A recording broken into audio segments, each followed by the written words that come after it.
come on, baby, let's get married. Wow, where have you been?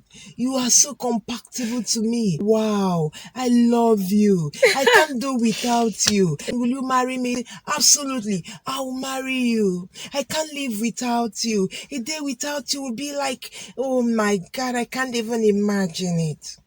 Listen up.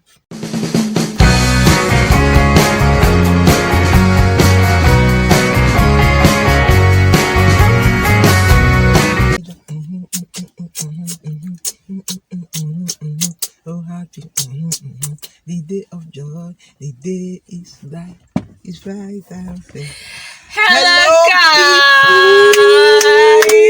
I tell you, today is good. Ooh, you're welcome back to our channel. Yes. We love you. Thank you so much for tuning in. Actually, tuning in. Guys, what do you think is the right thing? Is it tuning in or tuning on? It's tuning in, for goodness sake. Okay, put on the radio. But tune into that station. Is well. Oh my God. Well, English is it's not our mother tongue. So we learned it. Anyhow, tuning in or tuning on. You're welcome. Absolutely. We value your presence. God bless you. Yeah, God bless you guys. Guys, actually, this morning, sincerely speaking, I came out for work, and lo and behold, she was putting on the same top as I was putting on. It wasn't planned. I had already told her yesterday, that I was going to shoot a video today. And this morning, I was just like, what do I put on? And I decided to put on this top. And lo and behold, I came and met her with exactly the same top. So it was not planned. But since it's that coincidence. way, it's I came to work wearing this. She came to work wearing it too. Though it's our work uniform on Fridays. So at times, if you want to wear it, you wear it. If you don't want to wear it. So it's been long. I wore this one. Suddenly I decided to wear it today. And I came to work. She was wearing the same thing. So all right, guys, you're welcome back again. Yeah. Okay. Today, since we are putting on you can see the microscope, right? Yes. Yeah. Microscope sign. So then maybe we are both microbiologists. That one apart. She's a medical. She now went further to become a medical lab scientist. So guys, okay, since we're already putting on something that indicates health line. Yes, let's talk about today health. We want to talk about something very important. It is still connected to relationships and then our health. And most importantly, our field of study. This is the test we carry out for people. And what we're talking about involves carrying out tests. Yes. So it's connected. So let's go straight to the point. We're talking about the genotype in marriage.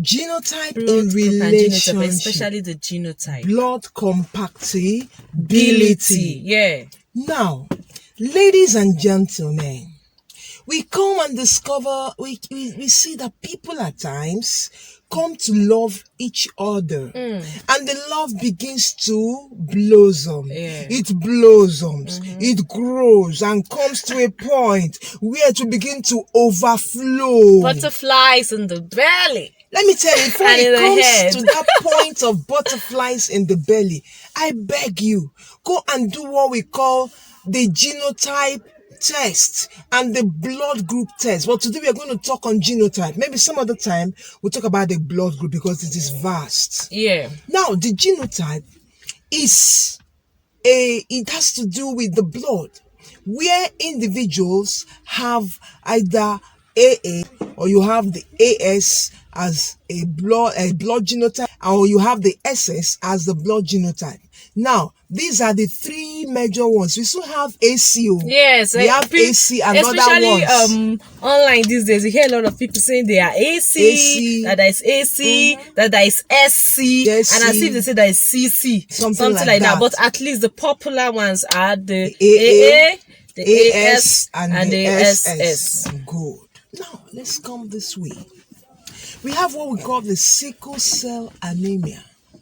Now, the sickle cell anemia can only be taken up by a child from both parents that have the S and the S. When the sickle cell appears in one of the genotypes of the parents, is going to affect the child.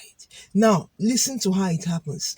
If you are AS, you're not supposed to get married to SS or AS.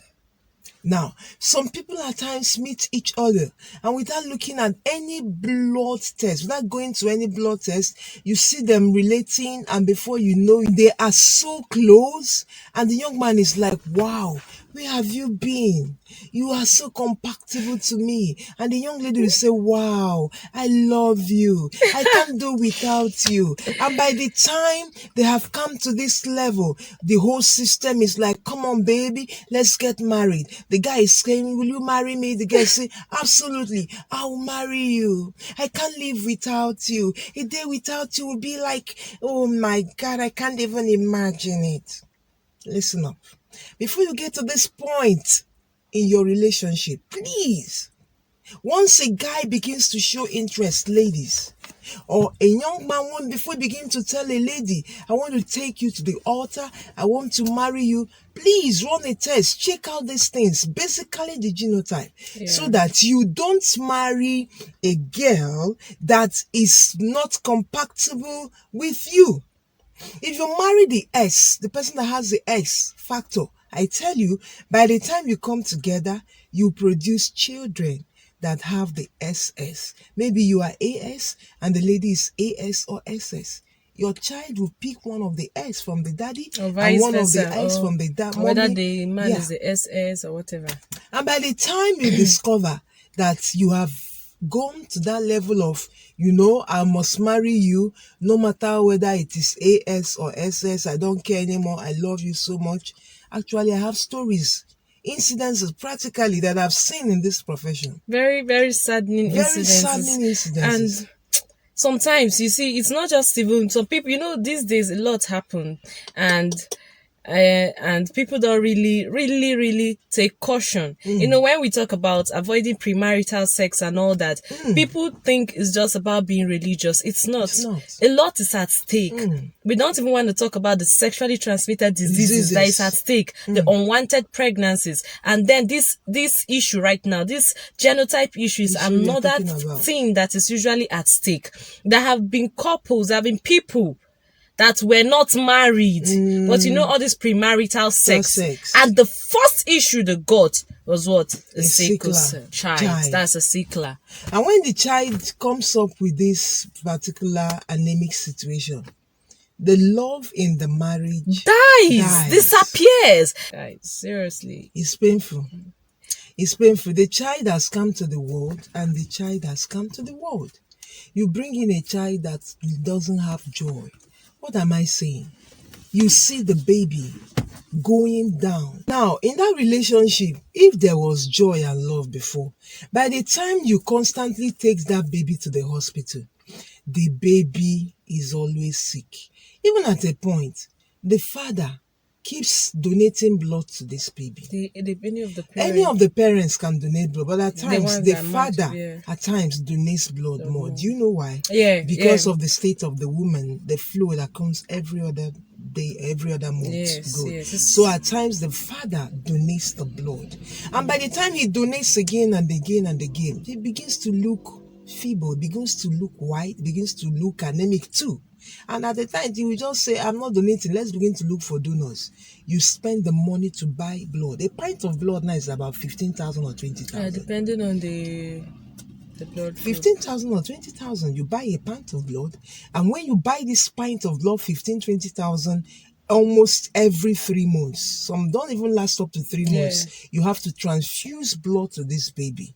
And the baby will continue to get this kind of medical attention if the baby must live. Apart from blood, you also buy drugs. And that baby doesn't eat anyhow. The baby is not exposed anyhow to cold. Yeah. They are not exposed to cold. They don't eat anyhow. They don't play like other children play. Like at times you just see a child staying on his or her own. And you ask me, why are you staying like this? Say, my body is paining me. They always go through bone pains, bone pain on the marrow, pain on the bones. Every time they have fever, high level of fever, every time they are complaining that they are cold, especially during the cold weather. So these are the complications the baby goes through. And you see them having swollen limbs and hands, swollen legs and swollen hands. And look at the fingers at times looking abnormally shaped. And every time they are skeptical of the next minute, will they survive? Because when they enter this crisis I'm talking about, It's not you funny, weep for it's them. painful. So the love will just fly away. The love will carry wings and All those fly away. butterflies that were in your stomach will just or empty. your head.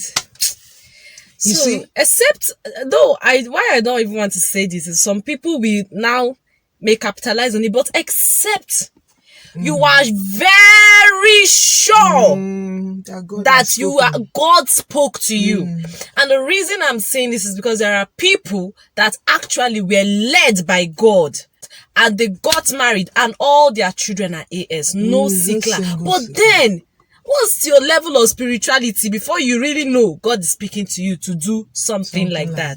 Guys, this is a very important topic in as much as we're trying to make it entertaining, not boring. Yes. But it's not something you should take lightly at all. It's not something you should take lightly. This is both relationship and medical whatever combined together. Please, when falling in love, do it with your head, okay? Before you even meet anybody, you as a person should know your genotype. And tell the person on time that this is my genotype. Especially if you are AS, you should always know before you get emotionally entangled with anybody. You let them know that you are what? AS. So that people will get to a point where, because I've actually met some people who are AS and told me that they are good, that they don't even know, they just have to do it. Like because they're imagining their life without that person, and that's because they built up emotions over time, and it's very difficult to I know a lady, a young man was, begging, pleading with this lady, please marry me. It won't happen. For our own, we escape. We will just definitely not have ASS. I have this conviction we will not have SS children. If finally the young girl agreed, my dear, if I tell you how